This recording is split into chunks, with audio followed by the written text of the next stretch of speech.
আসসালামু আলাইকুম অষ্টম শ্রেণীর প্রিয় শিক্ষার্থীরা।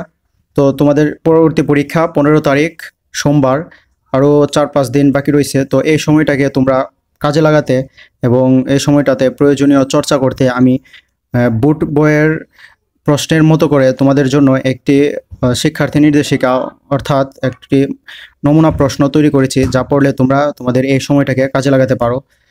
তো প্রশ্নটি হলো, বিভিন্ন উদ্দেশ্যে আমরা একে অন্যের সাথে যোগাযোগ করি। যোগাযোগের মাধ্যমে চিন্তা ও অনুভূতির প্রকাশ করা হয়, তবে যোগাযোগের ক্ষেত্রে পরিস্থিতি বিবেচনায় নিতে হয়। পরিস্থিতি অনুযায়ী কথায় বিভিন্ন ধরনের বাক্য ব্যবহৃত হয়। বাক্যে ব্যবহৃত শব্দগুলো আবার ভিন্ন ভিন্ন পদ্ধতিতে গঠিত হয়। অর্থাৎ আমরা বিভিন্ন উদ্দেশ্যে আমরা একে অন্যের সাথে কী করি, যোগাযোগ করি। আমাদের যখন প্রয়োজন হয় আমরা উদ্দেশ্য প্রণোদিতভাবে আমাদের প্রয়োজনে আমরা পরস্পরের সাথে যোগাযোগ করি আমরা এবং আমাদের চিন্তা ও অনুভূতিকে প্রকাশ করি। তবে যোগাযোগের ক্ষেত্রে কি বিভিন্ন পরিস্থিতি বিবেচনায় নিতে হয়, কী কারণে আমি যোগাযোগ করব এই বিষয়গুলো বিবেচনায় নিতে হয়। তো এখান থেকে প্রশ্ন হলো, কাজ 1, বিভিন্ন পরিস্থিতিতে কি উদ্দেশ্যে কার সাথে কিভাবে যোগাযোগ করা যেতে পারে নিচের ছকের মতো করে তোমার খাতায় লিখো। তো এখানে একটা নমুনা ছক দেওয়া আছে, এই নমুনা ছকের মতো করে আমরা কোন পরিস্থিতিতে কার সাথে কীভাবে যোগাযোগ করব সেটা এই ছকের মধ্যে লিখব। তো এখানে প্রথম কলামে দেওয়া আছে পরিস্থিতি, দ্বিতীয় কলামে যোগাযোগের উদ্দেশ্য, অর্থাৎ আমরা কোন উদ্দেশ্যে কার সাথে যোগাযোগ করতে পারি এখানে তৃতীয় কলামে লিখতে হবে, এবং যেভাবে উদ্দেশ্য প্রকাশ করা যেতে পারে এটা হচ্ছে আমাদের চতুর্থ কলামে লিখতে হবে। অর্থাৎ আমরা কিভাবে কার সাথে এবং কি উদ্দেশ্যে যোগাযোগ করবো এটা হচ্ছে আমরা এই ছকের মধ্যে লিখব। তো এখন আমরা এই ছকের উত্তরটা দেখি। কাজ 1 এর উত্তর। কাজ 1 এর উত্তর, পরিস্থিতি, বাড়ি থেকে অসুস্থ হয়ে পড়লে। যোগাযোগের উদ্দেশ্য, কী কারণে যোগাযোগ করব, দ্রুত চিকিৎসার ব্যবস্থা করার জন্য বা দ্রুত চিকিৎসার ব্যবস্থা করতে হবে, এজন্য আমরা যোগাযোগ করব। তাহলে যার সাথে যোগাযোগ করতে পারি, অর্থাৎ কার সাথে যোগাযোগ করতে পারি, পরিবারের সদস্য, ডাক্তার, অ্যাম্বুলেন্স, হাসপাতাল। অথবা কেউ অসুস্থ হয়ে গেলে আমরা পরিবারের সদস্যের সাথে যোগাযোগ করতে পারি, ডাক্তার অথবা অ্যাম্বুলেন্সের সাথে যোগাযোগ করতে পারি। তার কীভাবে যোগাযোগ করব, যেভাবে যোগাযোগ প্রকাশ করা যেতে পারে। ব্যক্তির শারীরিক অবস্থার বর্ণনা করব যদি আমরা ডাক্তারের সাথে অথবা যদি পরিবারের সাথে কথা বলি। তারপর কি করতে হবে তা জানা, অর্থাৎ ডাক্তারের কাছ থেকে আমাদের আগে জেনে নিতে হবে প্রাথমিকভাবে আমাদের কি করতে হবে। তারপর বাড়ির ঠিকানা বলা, অর্থাৎ ডাক্তার যদি আসতে চায় অথবা অ্যাম্বুলেন্সকে যদি আমরা কল করি তাহলে বাড়ির ঠিকানা আমাদেরকে বলতে হবে। তারপর পরিস্থিতি 2, স্কুলের পরিচয়পত্র হারিয়ে গেছে। যদি তোমার স্কুলের পরিচয়পত্র হারিয়ে যায় তাহলে তুমি কি করবা, তাহলে যোগাযোগ করতে হবে কার সাথে, পরিচয়পত্র খুঁজে পাওয়ার উদ্দেশ্যে যোগাযোগ করতে হবে। কোন উদ্দেশ্যে, পরিচয়পত্র খুঁজে পাওয়ার উদ্দেশ্যে। কার সাথে যোগাযোগ করতে হবে, স্কুলের অফিসে, থানায় অথবা শ্রেণী শিক্ষকের সাথে যোগাযোগ করতে হবে। তাহলে আমরা কিভাবে আমাদের এই উদ্দেশ্যটাকে প্রকাশ করতে পারি, তাহলে আমরা যদি স্কুলের অফিসে অথবা থানায় অথবা শ্রেণী শিক্ষকের সাথে কথা বলি তাহলে আমরা তাকে কি বলবো, যে বাড়িতে ফেরার সময় ব্যাগ থেকে আমার স্কুলের পরিচয়পত্রটা হারিয়ে গেছে, অর্থাৎ অথবা যেভাবে হারাইছি ওইভাবে এই বর্ণনাটা দিতে হবে।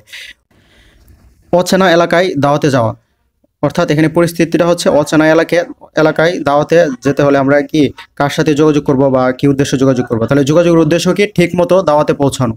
আর কার সাথে যোগাযোগ করতে হবে, যারা দাওয়াত করেছে তাদের সাথে যোগাযোগ করতে হবে। যোগাযোগের উদ্দেশ্য কিভাবে প্রকাশ করতে হবে, যে কোথায় হইতে গাড়িতে উঠবো বা কোন ঠিকানায় যাব এই ঠিকানাটা জানতে হবে। তো এখন আমরা পরবর্তী বক্সের পরবর্তী অংশগুলো দেখি। তারপরে 4 নম্বর পরিস্থিতি, একজন বন্ধুর ক্লাসে নিয়মিত অনুপস্থিতি, অর্থাৎ আমার একজন বন্ধু কি ক্লাসে নিয়মিত উপস্থিত হচ্ছে না, তাহলে আমরা কি তাকে আনার জন্য বা তাকে উপস্থিত করানোর জন্য কীভাবে যোগাযোগ করতে পারি। এখানে হচ্ছে যোগাযোগের উদ্দেশ্য তাকে ক্লাসে ফেরানো বা তাকে ক্লাস করানো, তাকে ক্লাসে উপস্থিত করানো। যার সাথে যোগাযোগ করতে পারি, বন্ধুর বাড়িতে যোগাযোগ করতে পারি, তার আত্মীয় স্বজনের সাথে, বন্ধুর সাথে যোগাযোগ করতে পারি অথবা তার এলাকার অন্য বন্ধুদের সাথে যোগাযোগ করতে পারি। যেভাবে উদ্দেশ্য প্রকাশ করতে পারি, যে কী কারণে স্কুলে আসছে না অথবা সমস্যা জানতে চাওয়া, কী জন্য স্কুলে আসছে না বা তার সমস্যা কি। তারপরের পরিস্থিতি, একটি এলাকায় অপরিচিত শিশু পাওয়া গেছে, তাহলে যোগাযোগের উদ্দেশ্য কি, শিশুটিকে তার বাড়িতে তার অভিভাবকের কাছে পৌঁছে দেওয়া।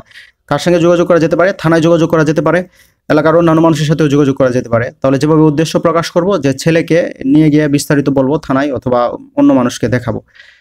তারপরের পরিস্থিতি, স্কুলের বার্ষিক প্রতিযোগিতায় অংশগ্রহণ করা, প্রতিযোগিতায় অংশ নিতে নিজের তথ্য দিব। কার সাথে যোগাযোগ করব, শ্রেণী শিক্ষকের সাথে অথবা ওই প্রতিযোগিতায় দায়িত্বপ্রাপ্ত শিক্ষকের সাথে যোগাযোগ করে কি আমরা আমাদের নিজস্ব তথ্য মানে নাম অ্যাড করতে পারি এবং কোন প্রতিযোগিতায় অংশগ্রহণ করব এটা আমরা কি ঠিক করতে পারি, তাকে দিতে পারি।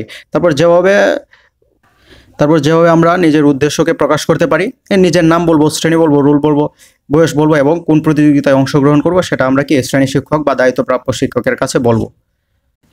তারপর হচ্ছে 2 নম্বর কাজ 2, যোগাযোগ ভাষার মাধ্যমেও করা যায়, আবার লেখার মাধ্যমেও করা যায়। মৌখিক যোগাযোগের ক্ষেত্রে গলার স্বর, তাকানোর ধরন ইত্যাদি খুবই গুরুত্বপূর্ণ।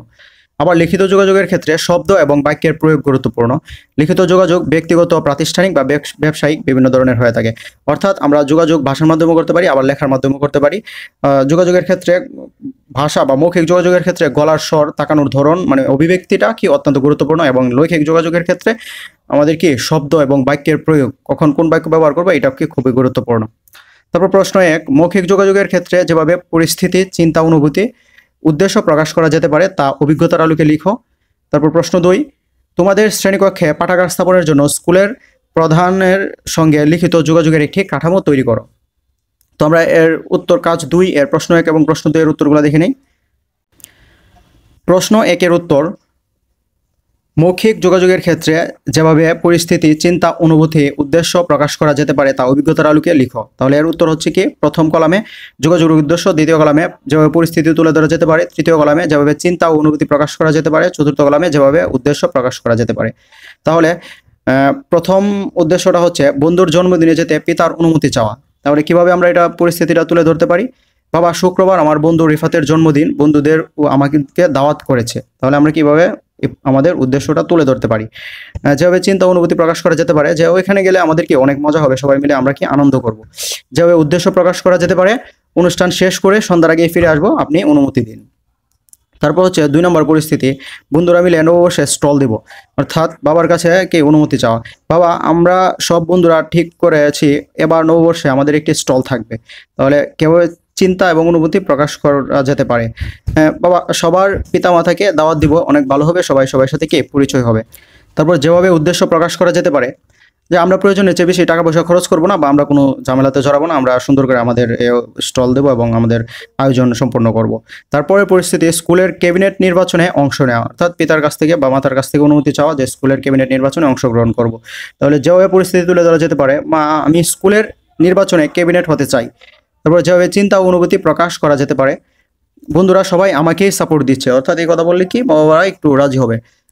যেভাবে উদ্দেশ্য প্রকাশ করা যেতে পারে, আগামী পরশুদিন থেকে ফর্ম কিনতে হবে, আমিও কিনতে চাই, তাহলে কি আমাকে টাকা দিয়ে এবং অনুমতি দিন। তারপরের অংশ, কাজ 1 এর প্রশ্ন 2, তোমাদের শ্রেণীকক্ষে পাঠাগার স্থাপনের জন্য স্কুল প্রধানের সঙ্গে লিখিত যোগাযোগের একটি কাঠামো তৈরি করো। অর্থাৎ আমরা যদি স্কুল প্রধানের কাছে অথবা চেয়ারম্যান অথবা ডিসি এরকম কারো কাছে যদি আমরা পত্র লিখি, তাহলে এটা কি প্রাতিষ্ঠানিক পত্র। আর প্রাতিষ্ঠানিক পত্র হচ্ছে কি দরখাস্ত। তাহলে দরখাস্তটা আমরা কিভাবে লিখবো? যে এই যে 11 জুলাই 2024, প্রধান শিক্ষক, কিশোরগঞ্জ সরকারি বালক উচ্চ বিদ্যালয়। বিষয় কি, ক্লাসরুমে পাঠাগার তৈরির জন্য অনুমতি বা এবং অনুদান প্রদানের আবেদন। মহোদয়, আমরা কিশোরগঞ্জ সরকারি বালক উচ্চ বিদ্যালয়ের 8ম শ্রেণীর শিক্ষার্থী, আমাদের ক্লাসরুমের ভিতরে আমরা একটি পাঠাগার তৈরি করতে চাই। ক্লাসরুমের ভিতরে একটি পাঠাগার থাকলে বিরতির সময় আমরা বিভিন্ন ধরনের বই পড়তে পারবো, যা আমাদের অনেকেরই পছন্দের কাজ। পাঠাগার স্থাপনের জন্য আমাদের একটি বইয়ের সেলফের প্রয়োজন, যা শ্রেণীকক্ষে এক কোণায় রাখা হবে। এছাড়া এই সেলফে রাখার জন্য কিছু বই কেনারও প্রয়োজন। শ্রেণী শিক্ষকের তত্ত্বাবধানে আমরা এই পাঠাগার পরিচালনা করতে চাই, এজন্য আপনার সদয় অনুমতি এবং আর্থিক অনুদান কামনা করি। নিবেদক 8ম শ্রেণীর শিক্ষার্থীবৃন্দ, কিশোরগঞ্জ সরকারি বালক উচ্চ বিদ্যালয়। তো শিক্ষার্থীরা, আমরা এখানে কাজ 1 এবং কাজ 2 দিয়েছি, আমরা পরবর্তীতে কাজ 3 এবং কাজ 4 দেব। ধন্যবাদ সকলকে। এরকম নমুনা প্রশ্ন এবং উত্তর পেতে এবং পরীক্ষার আগের দিন প্রশ্নের সমাধান পেতে আমাদের চ্যানেলটিকে সাবস্ক্রাইব করে রাখো। ধন্যবাদ সকলকে।